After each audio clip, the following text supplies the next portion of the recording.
avec un cœur, mais tu parles avec un estomac, c'est impossible.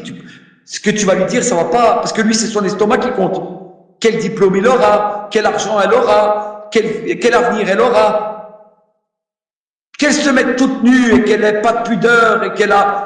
Qu'est-ce que c'est, ça leur est égal. Tu comprends, Dupont? Dupont et Dupont. Mais c'est la vérité. Le langage du cœur, oui, oui, le langage du cœur. Parce que ce ne sont pas les yeux qui sont aveugles, mais bien les cœurs, les poitrines des hommes. Et quand tu parles avec le cœur, si tu parles avec quelqu'un qui tu parles avec son estomac, ça ne marchera pas. Ou voir avec son canine, ou voir avec son démon. Parce que quelqu'un que tu vas lui rappeler, tu manques de pudeur, évidemment que son ego va prendre dessus. Quoi? Qui tu es pour me juger? Moi, j'ai peut-être pas le foulard, mais je suis peut-être mieux que toi. Et l'ego va prendre dessus. Donc, tu parles même plus à un estomac, tu parles carrément à l'ego, à l'orgueil. Et là, c'est dangereux. Ouais, Abourien? Oui. Donc, petit canard sauvage des campagnes, il y a une question. Comment s'étonner que personne ne voit de mal à envoyer sa fille nue à l'école quand tout un pays célèbre une femme nue en masse qui frappe le visage d'autres femmes et qui la reçoit en... C'est logique, si c'est pour faire des études, c'est encore mieux. C'est même pas pour un sport, pour frapper, c'est pour aller étudier, donc une chose entraîne une autre, il me semble, non? Ah, mais c'est très juste. Ce que vous dites, c'est très juste. Pourquoi? Parce que le problème, c'est que même dans notre communauté musulmane,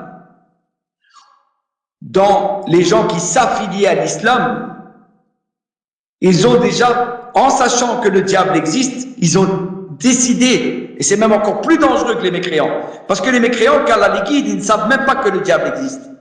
Mais eux ont choisi délibérément de faire le pacte avec le diable en sachant que le diable. Donc ils sont encore pires que les mécréants. Parce qu'eux savent que Allah existe. Ils savent qu'il y aura un jour de compte. Mais malgré ça, ils veulent suivre le système du démon. Et ça, c'est pire. C'est pour ça qu'Allah dit celui-là qui sait n'est pas comme celui-là qui ne sait pas. Le mécréant qui ne sait pas que Allah il existe, qui ne sait pas qu'il y a le démon, qui ne sait pas qu'il y a l'enfer, demain, Allah, il peut le guider et il peut être meilleur que nous. Mais celui-là qui sait et qui dit, moi, la religion, c'est un truc pour les vieux, les archaïques. Mais ça, lui, il est dangereux. Et c'est comme ça que tu te retrouves avec des femmes nues, en train de frapper un homme. Elle reçoit une petite médaille de Shaitan et tout le monde, il est heureux. Et tu as un homme qui est l'entraîneur de cette femme, qui lui écarte ses jambes, qui la met sur ses épaules, en lui écartant ses jambes, et qui la soulève, et tout le monde dit, Mashallah, des aides, Mashallah, on a une médaille, la fierté des Algériens. Aoudou billah, elle lui écarte ses jambes, pour la mettre dans sa nuque, pour la porter, sans aucune pudeur, et ça devient la norme. Et quand tu as le malheur de dire, mais t'as qu'il est les frères, ces musulmans, craignez Allah, à ce moment-là, c'est toi qui deviens le fou, et ils se moquent de toi en disant, tu veux rester pur, tu veux rester chaste, tu veux quoi? Qu'elle fait du sport en niqab? Non, c'était pas sa place. C'était pas sa place là, d'être là. Une femme pieuse, jeûneuse, prieuse n'a pas sa place. Et les hommes qui l'ont encouragée sont responsables. Et les hommes qui ont soutenu, et les gouvernements qui ont soutenu la débauche de ces femmes seront responsables le jour des comptes. Et c'est comme ça que tu arrives à avoir des démons humains qui pensent bien agir et qui ne voient même plus le mal et qui condamnent, parce que le gouvernement, c'est lui le responsable. Jamais il devrait être le berger, il devrait dire stop. Moi, j'envoie pas mes filles taper sur d'autres femmes. L'islam m'interdit ça, je fais pas ça. Et nous, les musulmans, les hommes, on n'aurait jamais dû accepter qu'une femme va taper sur une autre femme pour avoir une petite médaille d'or, ou se mettre toute nue pour faire de la gymnastique et faire des grands écarts et faire des sauts et pour dire machallah et puis on dit machallah. Mais quelle pudeur! Je rappelle que le prophète Mohammed sallam il a dit celui qui n'a pas de pudeur, qui fait ce qu'il veut, qui fait ce qu'il veut. La pudeur c'est un grande importance dans notre foi. Mais Jean-Louis, à propos de la médaille, est-ce qu'on en a déjà parlé de ce qu'il y a sur la médaille? Il y a l'acropole avec la déesse Athéna Nike. Du shirk. Ah ouais. Ah ouais, évidemment, le diable, il fait du shirk. Il invite à faire du shirk. Voilà. Et c'est ça, et les gens, ils sont honorés, et ils ne voient plus parce qu'ils sont aveuglés, parce qu'ils suivent leur passion. Ils suivent les démons. Ils suivent plus que Allah, il nous dit, ils suivent plus le cœur. Ils suivent leur passion, leur orgueil, leur ego. À toi, Thé. Bien, merci, bonjour. Maintenant, j'ai envie de donner, déjà j'espère que ça va, mais je vais tutoyer maintenant parce qu'on connaît depuis un petit moment. Tu vois, regarde, moi par exemple, j'ai accepté que j'étais un mécréant, même si ça me fait mal parce que ça paraît vraiment négatif. Et maintenant, de me dire qu'il y a des démons humains, c'est peut-être pire. T'imagines pas, tu compares des humains à des démons. Après, cette femme-là, elle est née avec un problème au niveau des chromosomes. Et ça a été prouvé que c'est une femme. Donc, est-ce que vraiment tu as une preuve concrète comme quoi c'est un homme? J'ai pas dit que c'était un homme, moi. Bah, moi, je viens de recevoir un DM, on m'a dit demande-lui s'il a les preuves et résultats qui prouvent que Iman est un homme. Mais j'ai pas dit que c'était un Ok, homme. très bien, c'est pas mes propos à moi. Mais du coup, est-ce que pour toi c'est quand même cool, parce que moi je trouve que c'est pas cool quand même de comparer des humains comme toi qui ont un cœur, un cerveau, et ben de les comparer à un démon, bordel. C'est méchant un démon.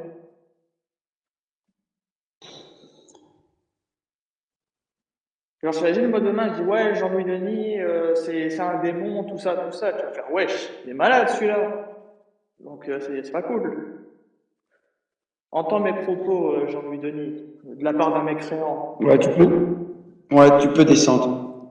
T'as Je peux terminé? le faire, oui, mais j'aimerais quand même avoir un minimum, genre une petite réponse, même de 10 secondes. Même de 10 secondes, je la prends. Ouais, mais je vais pas interagir avec toi, je vais pas polémiquer avec toi parce que justement, c'est pas très intéressant de, avec tout le respect que tu dois. J'accepte ma posture de mécréant, qui n'a rien à dire. Ouais. Voilà, tu peux redescendre. Merci, Jean-Louis Denis. Ou alors, Passe voilà. une bonne journée. Grand Jean-Louis Denis. Ouais, merci. Non, moi, c'est Dupont. Dupont et Dupont. Je sais pas, Jean-Louis, tu veux me faire passer pour un orgueilleux ou une intention grand, Jean-Louis Denis, non. Voilà. En fait, quand on parle de démons humains, c'est Allah qui le dit. C'est Allah qui le dit dans le Coran. Salam alaikum. Au nom d'Allah, le miséricordieux, le très miséricordieux. D'après Abdullah ibn Abbas, qu'Allah l'agrée, radiallahu anhu, le prophète, sallallahu alayhi wa sallam, que la prière d'Allah et son salut soient sur lui, a maudit les hommes qui ressemblent aux femmes et les femmes qui ressemblent aux hommes. Petit astérix. C'est-à-dire dans l'habillement, l'astérix. Ça veut dire dans l'habillement, dans la parure, la parole et la démarche. Rapporté par Al-Bukhari dans son Sahih, numéro 5885. Alors la question que je poserai, pour voir l'honnêteté mais il n'y a plus d'interview, mais bon voilà, l'honnêteté ou la malhonnêteté des gens, est-ce que cet être humain a l'apparence d'un homme ou d'une femme? Je t'écoute, Cameron. Il ressemble à un homme. Ben voilà, la réponse de 10 secondes à la personne qui a demandé la question. 5885 Bukhari. Ouais. Et donc, est-ce qu'il existe des démons humains? Des êtres humains qui sont possédés par le démon jusqu'à ce qu'ils deviennent des démons humains. Ça existe, ça? Selon les ulama, oui, puisqu'il y a la sourate An-Nas, où il est dit « Min al-jinnati wan-nas », donc ceux qui font du waswas. Le waswas, c'est je sais pas comment on traduit en français. Comment on traduit en français? Insufflation. Et Allah Azza wa Jal, il dit dans le Coran, mais ça, le développement est plus long, hein, mais voilà. Il a dit, ils y auront des épouses que nul homme ni djinn n'a touché avant eux. Et les ulama, ils en ont déduit dans le tafsir, ça veut dire que les démons peuvent toucher les femmes et les hommes aussi. Ça, c'est un verset, l'autre, c'est un hadith. Peut-être j'aurais dû commencer par le verset. Des femmes que nul homme ni djinn n'a jamais touchées, n'ont jamais été, tu vois. Du français clair, hein, ça veut dire que Mais comment, par rapport à la question que Colonel disait, comment vous expliquez que dans les pays musulmans, on a normalisé que des femmes frappent sur le visage d'autres femmes, qu'elles sont en short, habillées mais nues, qu'elles écartent leurs jambes pour les mettre dans le cou de leur entraîneur et qu'elles se montrent dans la rue, dans la vie, comme ça, sans foulard, sans pudeur. Comment on a normalisé ça, docteur Duponté. Mais moi, t'arrives pas à... Peut-être je vais faire un autre compte alors. Attends, mais là, je n'arrive pas à faire comme toi. Moi, je n'ai qu'une seule et unique explication à donner, c'est la plus courte. Le chemin est le plus court pour aller d'un point A à un point B. Moi, je préfère le chemin le plus court, qui est la ligne droite. C'est que le prophète, sallallahu alayhi wa sallam, il a dit aux compagnons, mais à titre informatif, que vous imiterez les communautés ou les générations qui vous ont précédés. Et les sahaba lui ont dit, tu parles quand même pas des juifs et des chrétiens, ya Rasulullah. Ils étaient étonnés de ça. Parce qu'il faut savoir que du temps du prophète sallallahu alayhi wa sallam, le prophète sallallahu alayhi wa sallam, il avait enseigné aux sahaba de faire même l'inverse pour se distinguer. Par exemple, ça c'est un exemple. Du temps du prophète sallallahu alayhi wa sallam, les juifs se déchaussaient les pieds pour aller au temple. Ils enlevaient leurs chaussures, quoi. Enfin bref, ils enlevaient leurs chaussures. Et le prophète sallallahu alayhi wa sallam, il a dit, priez avec vos chaussures. Donc évidemment, normalement, aujourd'hui, nous, on est censés prier avec nos chaussures dans les mosquées. Mais, certains ulama rétorquent qu'aujourd'hui, c'est l'inverse. Les juifs, ils mettent des chaussures pour aller au temple, parce qu'eux-mêmes, ils ont changé. Et nous, on enlève nos chaussures. Mais après, est-ce qu'il faut suivre la sunna telle qu'elle était du prophète? Je ne saurais pas vous répondre. Mais du temps du prophète, ils priaient avec leurs chaussures. Et d'autres, par exemple, un jour, ils sont venus, ils jeûnaient. Il leur a dit, pourquoi vous jeûnez? Il dit, oui, c'est le jour où on a été, que la mer s'est écartée en deux, etc. Et on se commémore ça en remerciant Allah. Et le prophète a dit, ah, mais moi je suis plus digne que vous de Moussa, et ainsi de suite, de Moussa. Et c'est le jeûne de Ashura, si je me souviens bien. Je crois que c'est comme ça que ça s'appelle. Et donc tu vois que le prophète il a institué ça tout de suite. Donc ils n'étaient pas dans l'imitation de ces gens-là. Au contraire, ils étaient dans la différenciation de ces gens-là. Et un jour, il leur annonce ça. Il leur dit, vous les imiterez. Et donc, eux, étonnés, disaient, les juifs et les chrétiens, ya Rasulullah, ils disent oui. À tel point qu'ils rentrent dans le trou d'un lézard, vous les suivriez. Et le lézard en question, que le prophète sallam a cité, c'est pas n'importe quel lézard. C'est un lézard que si tu arrives à avoir son nid là, son trou, et à retirer l'intérieur du trou, peut-être juste sentir, je sais pas. Mais d'après les gens qui connaissent ça, ils m'ont dit c'est une horreur, c'est inimaginable, ça pue quoi, c'est vraiment, Et donc ça c'est ma réponse à ta question, c'est qu'on est en train d'imiter, de les suivre. Et ces juifs et ces chrétiens sont venus dans les pays musulmans, et la première chose qu'ils ont attaqué alors c'est nos femmes pour qu'elles se dévergondent, pour pouvoir après les manipuler et pouvoir manipuler le peuple après. Parce que s'ils ont nos femmes, ils ont notre communauté, ils ont la moitié de la foi. est celle qui éduque nos enfants. Et donc, de fil en aiguille, en touchant nos femmes et en les dévoilant, et leur enlevant la pudeur, et que ces gouverneurs, ces démons humains qui gouvernent avec la démocratie, la liberté et les systèmes démoniaques faits par les chrétiens, ils ont mis en butin nos femmes jusqu'à les mettre là, c'est dévergondées. Là, c'est comment ça s'appelle, à responsabilité partagée, je dirais. Justement, pour que la haine envers un peuple ne vous pousse pas à être injuste, je dirais que dans ce cas-ci précis, c'est de la responsabilité partagée.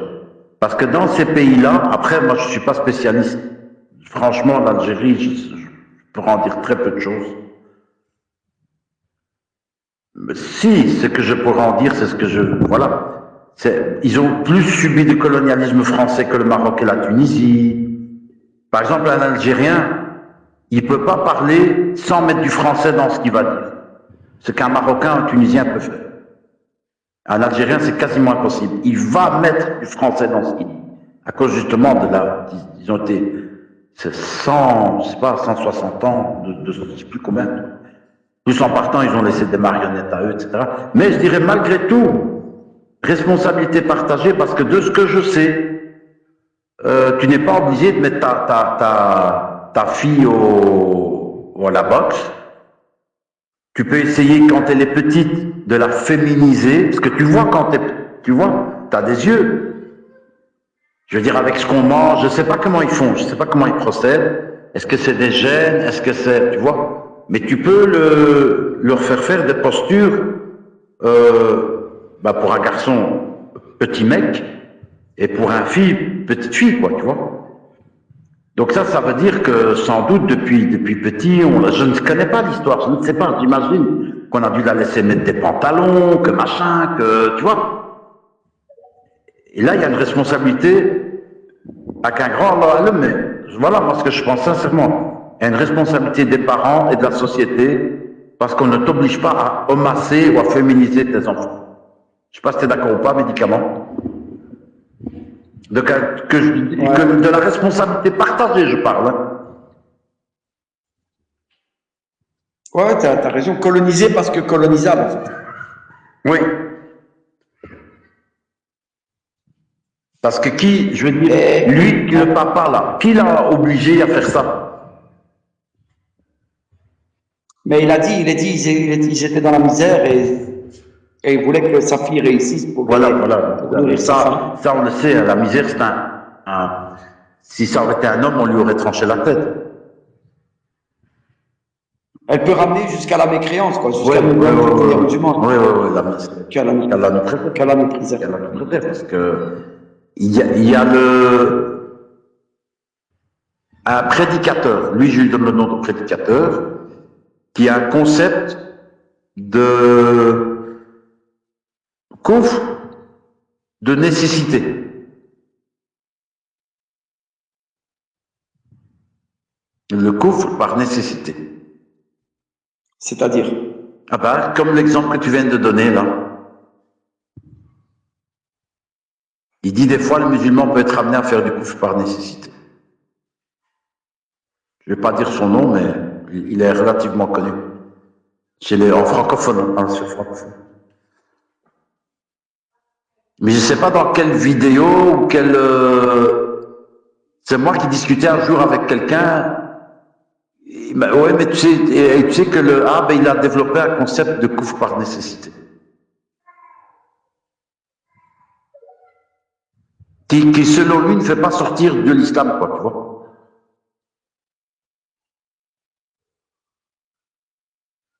C'est-à-dire? Mais après, ça dépend de l'exemple précis, quoi. Ça dépend de l'exemple précis. Donc ça peut varier d'un exemple à l'autre. Ça dépend de l'exemple, en fait, que tu vas choisir.